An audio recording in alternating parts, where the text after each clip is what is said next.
So, Mark focuses on high-value tasks like meeting with big clients. Ang ginagawa niya, pinipili lang niya. Alam mo yung nangyayari?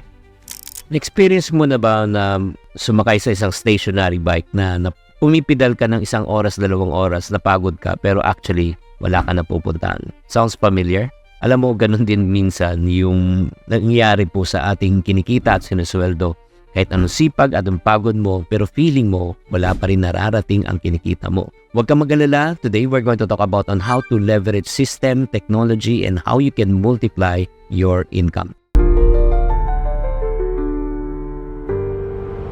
Hi there, this is Chinkitan, your pambansang wealth coach. Alam mo, sa episode natin na ito, pag-uusapan po natin on how we can work smarter rather than only harder. But before we do that, let's talk about ano ba talaga ang rat race and how can we escape it and why should we escape it? First things first, ang rat race po is when you wake up in the morning, gising mo, babiyahe ka ng 1-2 oras, and then magtatrabaho ka, babiyahe ka ulit ng 1-2 oras, uuwi ka ng pagod, babayaran mo yung mga bills mo, pagkatapos nun, wala kang ipon, uulitin mo ulit kinabukasan. Gigising ka, bebiyahe ka, matatraffic ka, magtatrabaho ka, magbabayad ka ng bills, paikot-ikot lang at walang pagbabago, walang improvement. Kung yan ang nararamdaman mo, hindi ka nag-iisa. Here's the thing, ang rat race isn't all about hard work. It's about, if you want to get out of this, you have to learn how to work not only hard, but you need to learn how to work smart. People who can only escape the rat race are what we call as innovators.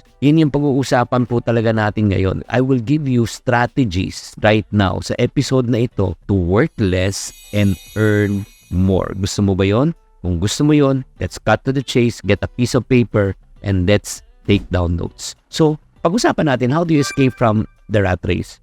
First things first, kailangan matuto ka na mag-create ng system. Leverage system. Ano yung system? A system is something that allows you to do more with less effort. Like for example, di ba kung may mabigat ka mga bubuhatin, natatandaan ko nung yung father ko na sa business ng textile, meron siya ng mga kartilya. Ang kartilya parang kariton na bakal. Okay, nilalagay bulto-bulto na mga tela. Rather than bubuhatin mo isa-isa, pwede mong bumuhat ng mga 5, 10 all together. It makes life easier, your work easier. Like for example, in customer relationship management. Alam nyo ba, or sa sales, meron ng mga tinatawag na mga tools that can track leads, automation. Or like for example, we use computer. Di ba? Yung parang Excel file para, in other words, kailangan meron kang sistema. Dapat isipin mo sarili mo, paano ko mako-convert itong mga manual work kong hours into system. Remember, ito lang sasabihin ko po sa inyo, a good system doesn't only allow you to save time, but it also help you to multiply your results. Grabe talaga. Like for example, nag-umpisa kami nung nag-online selling kami. And then, alam nyo ba, minamanual po namin. Grabe, minamanual po namin lahat, yung pangalan, yung address, nilalagay po namin yan isa-isa sa waybill. Waybill, sinusulat po. Pero praise be to God, nagkaroon ng system. Yung system po, 'di ba, yung tinatawag na printer na lang siya sa sticker, 'di ba? Ipiprint mo na lang tapos lalabas na siya ng kusa.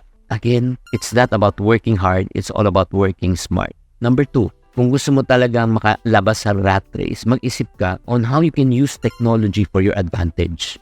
Alam mo, the only thing that is permanent in this world is change. Kapatid, pakinggan mo ko. Treat technology as your best friend when it comes to working smarter. Like for example, whether it's in the office, social media, marketing, project management, e-commerce platform, lahat po. Grabe, gamitin na po. Ngayon, meron na po tayong tinatawag na AI technology. Bakit ka mag-iisip ng pagkatagal-tagal, di ba? Pwede ka namang gamitin mo yung AI para magtanong ka sa AI, i-prompt mo na yung AI at tutulungan ka ng AI na magbigay ng mga ideas. Agree? Like for example, kung tutor ka, instead of teaching one-on-one, why don't you create also an online course na paulit-ulit naman ng tinatanong yung mga basics? Hanggang in this way, you can teach not only one person but thousands of people without putting extra hours. Now, that's what you call as what? Working smart by using leverage and technology. Diba? And third, ito para for you to be able to work, get out of the rat race, ito importante. Learn how to buy back your time. Once you start earning money already, ang goal mo, paano ko mabibili yung oras ko pabalik? Kasi the most precious commodity that you have is what? Time.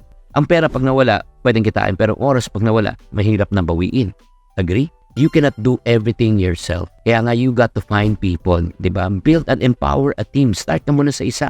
At some point, you will need people who will work with you. Like for example, when you run a business, di ba? Nag-umpisa lang ako. Ako lang mag-umpisa. Nung nag-umpisa ako dito, I think in the year 2008, okay? 2008, 2025, 18 years na pala ako. Ay, tama. 17 years na pala ako.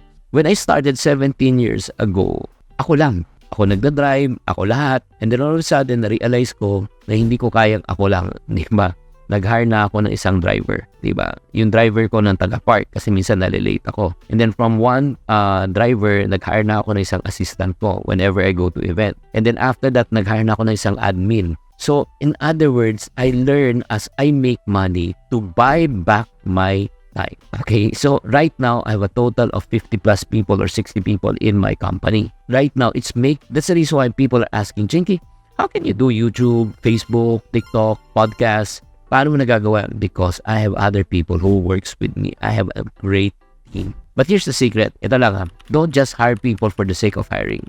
You should learn how to train and empower them. Train your team in order for them to become better. Always remember, your goal is to create a business that works for you, not because of you. Alam mo, may mga ibang tao, ang nangyayari, instead of them becoming the boss of the company, they become an employee of their own company. Are you learning so far? Yes or no? The next part that we're going to talk about is I'm going to give you examples of working smarter, not harder, and specific industry. Pero pag bago natin gawin yan, I've got an exciting news for you. If any one of you who's listening want to learn how to double or even 12xing your income while working smarter, I'm hosting a free webinar just for you. Yes, that's right. It's completely for free. In this webinar, I'll teach you how to leverage systems, technology, and team to escape the rat race and build total financial freedom. Empleyado ka ba at pagod ka na sa sahod, bayad, sahod cycle? Well, break free from that in this free session of mine. You will learn how you can earn extra kahit empleyado ka. Ayusin mo yung money habits mo and start doubling your income by using the IGB concept. Ito yung tinatawag na Income Generator Blueprint. If you're interested, slots are filling fast. So, type IGB right now or just click the link in the comment section.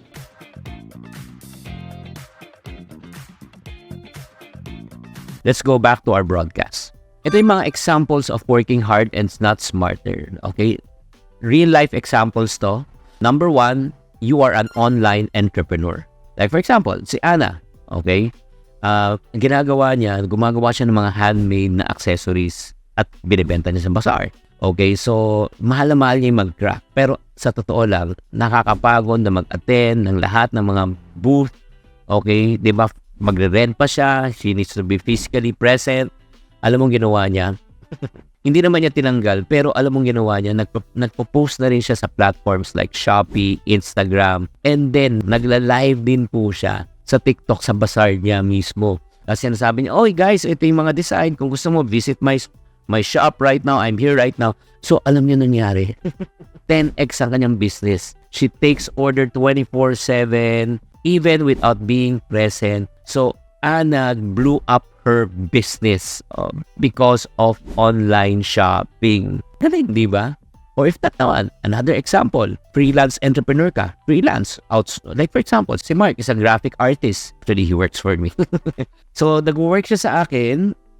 And then on top of that, sinabi ko sa kanila, ang mga virtual assistant ko, I have almost how many virtual assistant? 50 virtual assistant. Sinabi ko, okay, you are allowed to take another job, another project as long as you don't compromise my priority mo rin ito. So, Mark focuses on high-value tasks like meeting with big clients, at the same time, ang ginagawa niya, pinipili lang niya. Alam mo yung nangyari? His income also doubled, but his working hours stayed the same. Bakit? Itong ginawa niya. Aside from him doing the project alone, nag-outsourcing siya. Nag-hire na rin siya ng ibang mga graphic artists under him. Ang talino. So may mga tao na siya under his organization. So, hindi lang siya gumagawa ng project. Probably yung project ko, personally, siya nag-aalaga. Pero yung mga iba, binibigay na niya sa mga team niya. Gets nyo? So mga friendship, I hope in this episode na enlighten po kayo. But right now, we're going to go to deep dive in some of the questions that was sent to me for this topic. Sinabi niya, Chinky, I'm a business owner. How can I escape the rat race? Let me tell you this. Even if you are not anymore an employee, you can still become an employee of your own business. Kaya importante po, pag ikaw ay nagnenegosyo na, start ka muna, ikaw muna lahat. Pero once na kumikita ka na, the key is learning how to create leverage systems, technology, and then after the system and technology na leverage mo na, hire people to run the system and the technology. Bakit?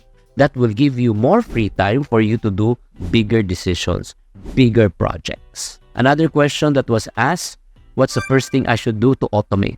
Good question.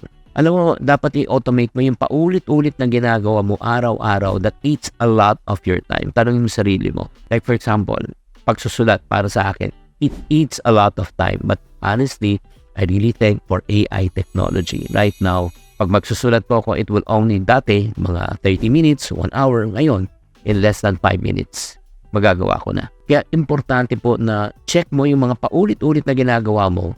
Tanongin mo, paano mo siya i-automate. So guys, nako, I hope na in this episode, no, again, ang goal natin is to work less but earn more.